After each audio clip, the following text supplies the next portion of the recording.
Hey guys, how's it going? So rather than do a 2-hour lecture, I'm just going to give you some quick bullets on why LLMs like ChatGPT are limited and why they're not the future of AGI.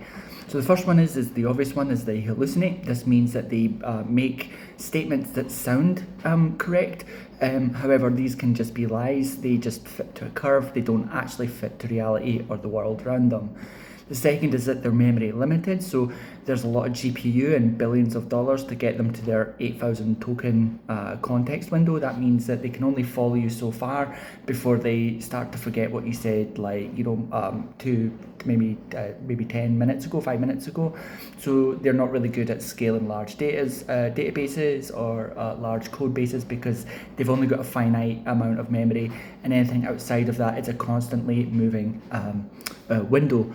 The next thing is that they have no golden source. What this means is if you ask it some information regarding a specific thing, they can't quote where they learned that information from, because the way these engines work is they're an amalgamation of lots of data sources that are sliced and diced into tokens and into word vectors. So this means that they don't know where they got the information from. They might tell you, but that's just following the trend.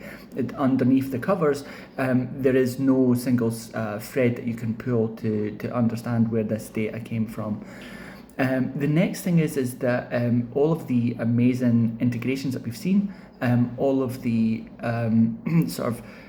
maybe the visualization stuff, the interface, the GUIs, the games, the stuff that's with in other applications. This is all manual work. This is all engineering stuff. So the main thing it was done, and then everything else is just standard engineering work. People are really interested. That's why it's high quality. So there's a lot of investment of people's time. That's not AGI. That's not AI. That's just engineers doing work. And it all requires maintenance and upkeep, which is why ChatGPT will fall over quite a lot and reach user limits and things like that. There's a lot more to say on that. I'm not going to go into it, but basically there is so much even in the background that relies on manual work, such as the filtering. So there's a whole amount of cajoling of the model, because it was never designed to be ethical from the beginning. It was designed just to make money and be really good, and then they have to cut off the non-ethical bits, which is why it feels like it's had its wings clipped. The next bit is they rely too heavily on data. So what that means is that if they had no data to train on, then the model itself has zero intellect, right? Like there is no underlying mechanism of learning, like of real-time active learning. They train these things maybe once every 6 months for the next version. That's billions of dollars and thousands of hours, maybe more, of training time. So again, it's just like a big bang human endeavor to get it to this point. So this thing is not reactive, it's not dynamic, and there's just a huge amount of human work to filter to get to where it is. So it's not autonomous.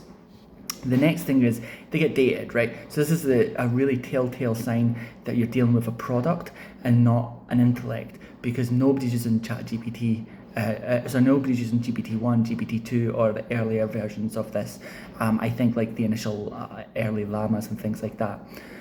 It's a model. So the next thing is it's a model of language, not the world. So we all speak different languages.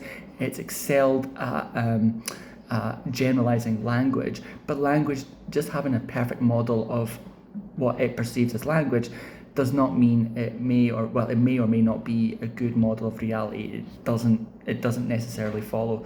So whilst the analogy of it as being a really smart parrot might be overdone, in this context it really is legit, but for a different reason than we might say to neural networks. It's a really strong model of language, but that language is not necessarily connected to the world, and in fact it's the samples of languages that it's dealing with. So that's it. There's a lot more, but I just want to give you those quick bullet points. If you get into an argument with one of these evangelists around LLMs or ChatGPTs who are saying like we're 2 steps from AGI, then I hope this will be of use to you. Thanks.